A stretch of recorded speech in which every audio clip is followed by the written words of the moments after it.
Hello everyone, welcome to আমাদের Jugalbandi and welcome to a new blog.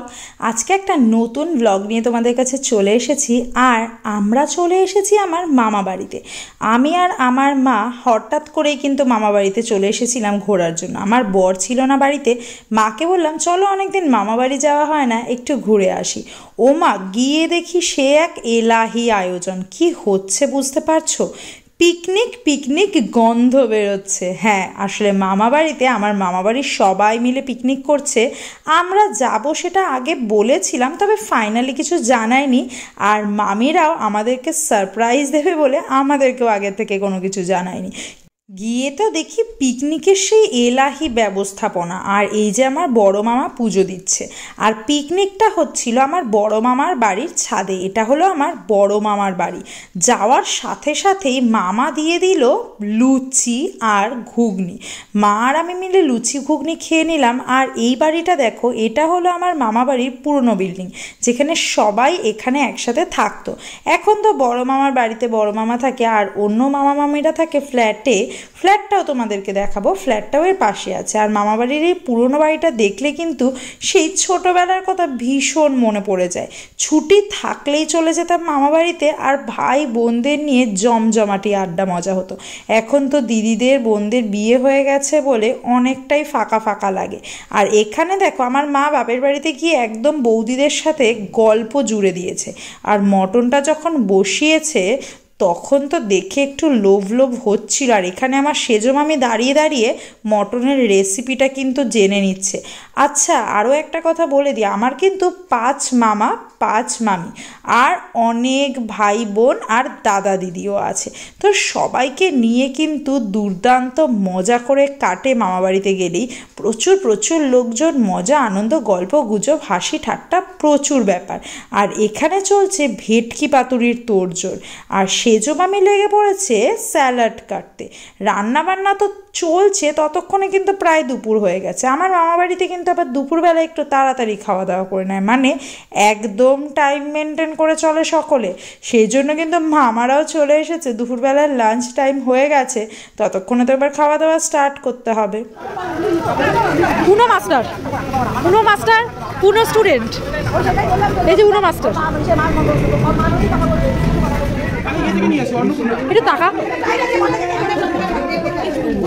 বিয়ে একবার একটু লুক দে, কেমন মুখটা একটু হাস, পিকনিকে এসেছিস, তোকে দেবে আনা হবে। ও কপাল, অনেক কথা আছে, অনেককে পাঠাও। বড় মামি নাকি খাওয়াচ্ছে।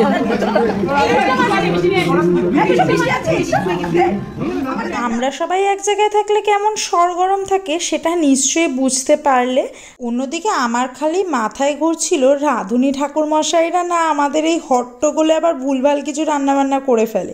যাই হোক, ওদিকে দেখো সেজো মামি কিন্তু বিভিন্ন রকমের স্যালাড কাটছে, আর অন্যদিকে সবাই হাসি ঠাট্টায় মজা আনন্দে গল্পগুজবে মত্ত। আমার মা কিন্তু বাপের বাড়িতে এসে বৌদি দাদাদেরকে পেয়ে আমাকে প্রায় ভুলেই গেছে। অবশ্য আমিও যখন বাপের বাড়িতে যাই আমারও কিন্তু এমন অবস্থাই হয়। আর আমার বোন দেখো এখানে আবার মাটনটা তুলে দেখিয়ে দিচ্ছে। মাটনটা কিন্তু ভীষণ লোভনীয় দেখতে হয়েছিল। আর ভেটকি পাতুরিগুলো ভাজা চলছে, ওদিকে চাটনি, মাছের মাথা দিয়ে মুগ ডাল, ওরে বাপরে বাপ কত রকমের আইটেম। আবার আর মাছও আছে, অনেক অনেক রকমের আইটেম। আর এখানে ঠাকুরমশাইদের রান্নাবান্না দেখে তো মনে হচ্ছিল নিশ্চয়ই টেস্টি হবে। তো অপেক্ষা শুধু খাওয়া দাওয়া স্টার্ট হওয়ার। আমার মামারা বসে গেল সবার প্রথমে। সবাই মিলে মামাদেরকে সার্ভ করে দেওয়া হচ্ছে। আর মামাদের কাছ থেকে কিন্তু রিভিউ নেওয়া হচ্ছিল যে রান্নাগুলো কেমন হয়েছে। এক একটা করে রান্না পাতে দেওয়া হচ্ছে আর এক একবার করে জিজ্ঞেস করা হচ্ছে যে কেমন হয়েছে। আর এখানে সেজো মামি একটা স্পেশাল স্যালাড বানিয়েছে। এই স্যালাডটা খেতে না দুর্দান্ত হয়েছিল সত্যি। এমনি স্যালাডের থেকেও কিন্তু দারুণ দারুণ খেতে হয়েছিল। সবাই মানে চেটে পুটে খেয়েছে এই স্যালাডটা।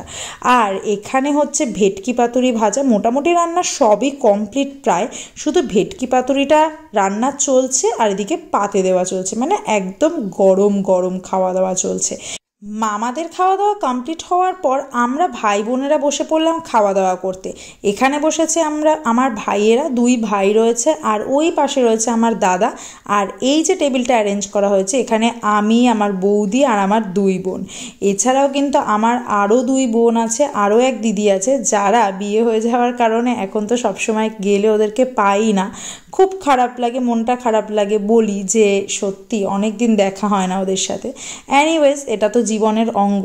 আর পাতে চলে এসেছে গরম গরম মাছের মাথা দিয়ে ডাল, ঝুরি আলু ভাজা, আহা দুর্দান্ত খেতে লাগছিল। আর ভেটকি পাতুরিটা, মাছটা যা দারুণ ফ্রেশ ছিল সে আর বলার মতন না, দুর্দান্ত ছিল মাছটা।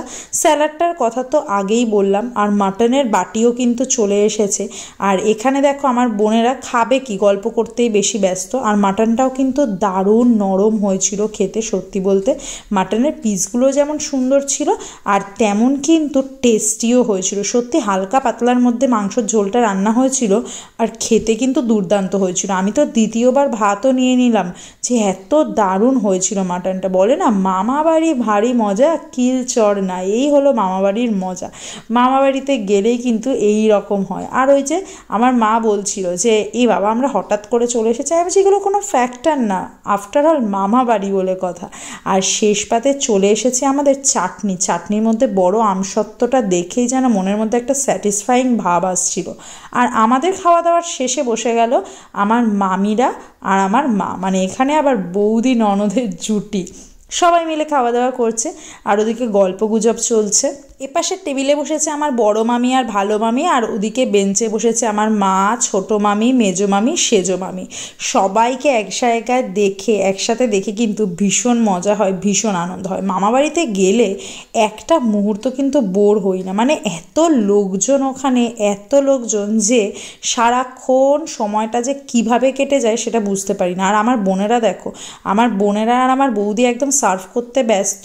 রিয়া বনু আমার, ও কিন্তু দুর্দান্তভাবে সার্ভ করছিল। ও আসলে হোটেল ম্যানেজমেন্ট পড়েছে, যেই জন্য কিন্তু বেশ এই সমস্ত ম্যানেজমেন্টের ব্যাপারগুলো স্পেশালি করতে পারে। আর এখানে পান পেয়ে গেছি, ওদিকে আবার হজমোলাও পেয়ে গেছি, কিছুর অভাব নেই। মানে মোটামুটি বিয়েবাড়ির মতন খাওয়া দাওয়া। এদিকে যা খাবার দাবার রয়েছে সবগুলোকে টেবিলে তুলে ছাদটা পরিষ্কার করবার পালা। এদিকে আবার চলছে আরেক এক্সপিডিশন, মানে বড় মামার বাড়ির ছাদের ওপরে আবার আরেকখানা ছাদ আছে, সেটাতে যাওয়ার প্রচেষ্টা চলছে। আমি তো কোনো রকম সাহসই করিনি, শুধু আমার ফোনটাকে ওপরে পৌঁছে দিয়েছি। আমার এক বোন প্রিয়া আর এক ভাই জিৎ উঠেছিল ওপরে, তো ওদেরকে দিয়ে দিচ্ছি। ওই যে দেখা যাচ্ছে আমার মামাবাড়ির ফ্ল্যাট, ওখানে থাকে আমার বাকি 4 মামিরা, মানে মামা মামিরা থাকে ওখানে। আর এই হচ্ছে চারিদিকের পরিবেশ প্রকৃতি। মধ্যম গ্রামে আমার মামাবাড়ি। আর বাড়ির যেহেতু কাছেই, মোটামুটি ট্রেন ধরলে 10-15 মিনিটের মধ্যে আমরা কিন্তু পৌঁছে যেতে পারি। আর স্টেশনেরও একদম কাছে হওয়ায় কোনো রকমের প্রবলেম নেই। আর পিকনিক কমপ্লিট করে এবার সবাই বাসন কাসন লোটা কম্বল গুটিয়ে যে যার বাড়ি চলো। মানে বড় মামার বাড়ির থেকে যেসব বাসন টাসন ছিল সেইগুলো সবাই এবার যে যার ঘরে, ফ্ল্যাটে সমস্ত কিছু নিয়ে যাওয়া চলছে। কি cappuccino, master chef coffee, master শেফকে একটু দেখিয়ে দিই। মাস্টার শেফ একটু তাকান। আমি আবার কফির নাম শুনলে ঠিক থাকতে পারি না। আর বোন কফি বানাবে, মানে রিয়া কিন্তু দুর্দান্ত কফি বানায়। মামাবাড়ি আসলে ওকে সবসময় বলি 1 কাপ কফি খাওয়াস অন্তত। ওর কফির আশায় অনেকক্ষণ বসে থেকে কফি খেলাম। সেজো মামির ঘরে আবার গল্পগুজব শুরু হয়েছে এবং শেষ অবধি গল্পগুজব কমপ্লিট করে সন্ধ্যাবেলা নাগাদ, মানে প্রায় 7:30টা নাগাদ আমরা বেরিয়ে পড়লাম মামাবাড়ি থেকে বাড়ি যাওয়ার উদ্দেশ্যে। ওই যে বলে না, যার আগমনের কোনো তিথি নেই সেই হলো অতিথি। আমরা হলাম ওরকমই। মামাবাড়িতে চলে গেছি হঠাৎ করে, আর পিকনিকেও অংশগ্রহণ করে নিলাম। সবার সাথে একটা দারুণ সময় কাটলো, দারুণ দিন কাটলো। তোমাদের সাথেও শেয়ার করলাম। আর তোমরা জানিও তোমাদের কেমন লাগলো। ভালো থেকো সবাই, টাটা।